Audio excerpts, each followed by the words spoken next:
Okay, so the next question is from Viplav Yadav. What gadgets do you use? What gadgets do I use? The equipment is pretty fairly basic, yeah. It's an A7S II with 2470 f4 lens and also a 70-200 f4 lens. I have a Video Mic Pro, Rode Video Mic Pro. And, the cheaper one. Yeah. And what else do I have? I have a GoPro 5. If you saw the Gulmarg video, that's on a GoPro 5, even though the 7 was out. What else? Drone. I have a drone, which is a Mavic Pro 2. And I also have a Zion Crane gimbal, which I hardly use. I've just used it once in Soul Trails. And I'm really considering giving it away or just selling it off because it just doesn't work for our kind of filming. Then what else? Then we have basic stuff like a Gorilla Pod. Then we have an H4n to record additional sound. But I think, when it comes to gear, I think, guys, whatever gear you have is, you have to work with it. And, because cameras will keep coming out. Every 6 months, you'll have something new coming out. I feel what's more important is once you buy a camera, you should never look for another camera. Yeah, at least for the next 2-3 years, you should not look. I feel buy one camera and master it. Agreed. So the next question is from Kathleen Lago, and she's from Malaysia. Who are your musical influences?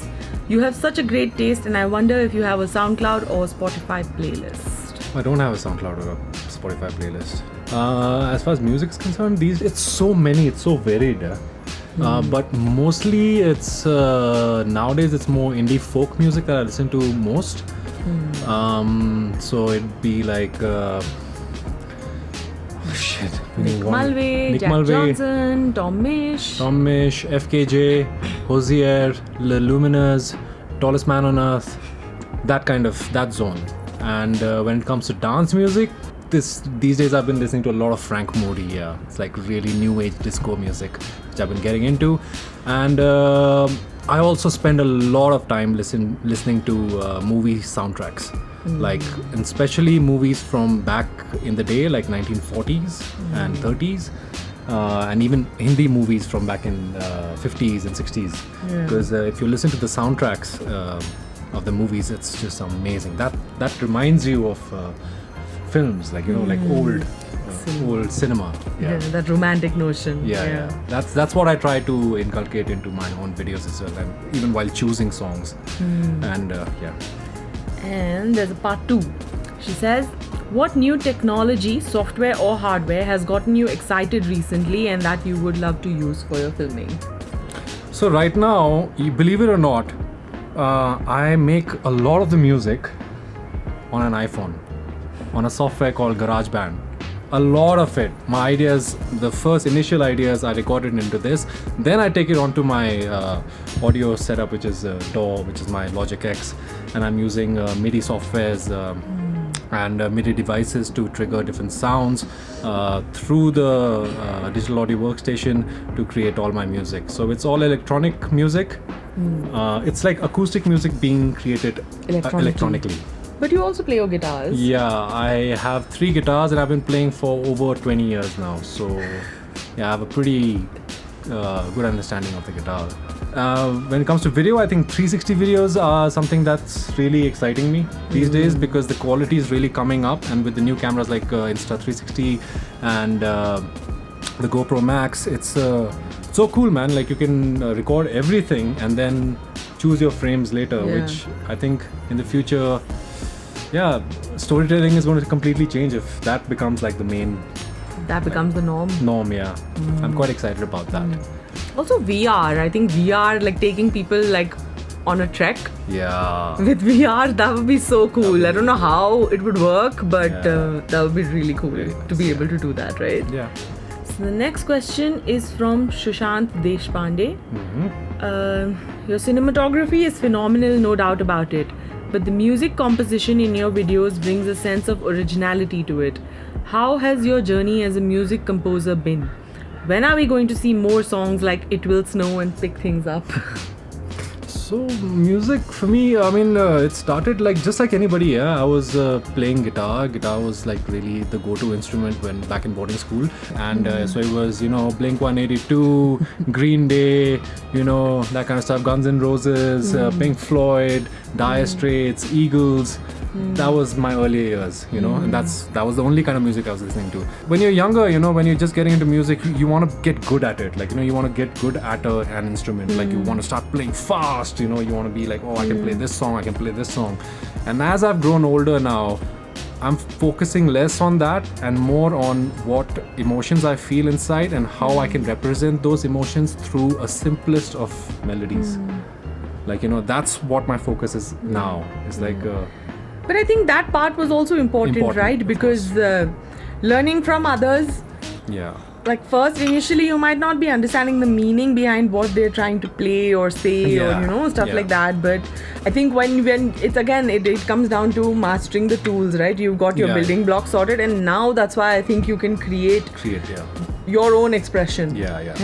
Creating your own expression, that's what's important. I'm always looking for that, trying to be slightly different from everybody else, fusing it in a completely different way. And as far as singing and songwriting goes, I don't know, I've not been doing that off lately, but I do have a lot of songs, and it takes a lot of time to record them properly. I don't like my voice, dude, to be quite honest. I don't like my singing voice. I love making music. I love coming up with melodies. I love coming up with vocal melodies as well, but I hate it when I hear it myself and I'm like, oh my God. I wish we could get some singers to sing on this. Okay, so the next question is from Rajat Chandra. When are you going to release the soundtrack of Soul Trails? Oh, so many times I've been asked this question. Soul Trails, okay, the way I've made Soul Trails music now, it's basically for the show itself. Like, so if I needed music for just about 20 seconds, so I made it just for 20 seconds. So basically they're just ideas, and they're basically scores.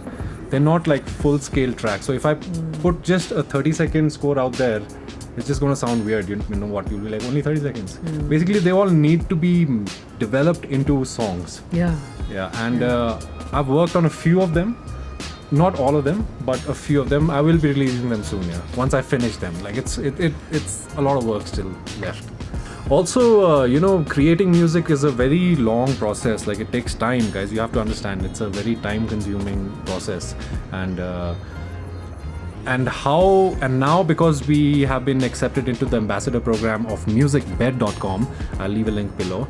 There is this huge library that has just been presented in front of us of the best artists in the world with the best recordings on the best instruments at the best studios, and that's why we were able to do Zanskar within 2 months, like from the start to the end finished product, 2 months maybe we did this. And it was only possible because we had Musicbet. And if you heard the music on the Zanskar series, I'm sure it was really high quality stuff, and anybody who's just starting into vlogging or travel filmmaking or any kind of videos on YouTube or film documentaries, Musicbet.com, guys. This is one place where you will find crazy music. Like, it's so cool. Yeah. Okay, so the next question is from Akash Kumar. Is there any trick with sound mixing? What software do you use? I know on YouTube there are lots and lots of tricks and tips they'll teach you, but trust me, guys, sound is a whole subject on its own. Like, you have to learn the basic fundamentals of it.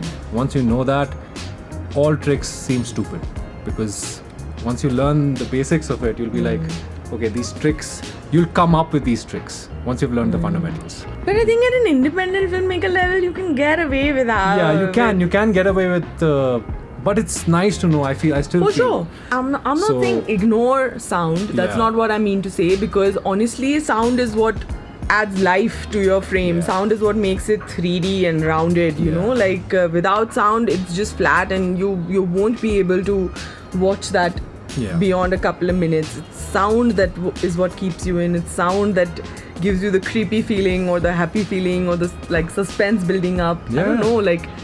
That's why I think that's why it's called an AV, audio visual. Like, you know, and a lot of the people forget the audio part. Yeah. Just, do a little research, start studying. If you want to make good videos, you'll have to put in the work, guys. Yeah, we still study. We still study every day. Every day. Every day. You're never too old to learn. Yeah. Yeah. Still learning.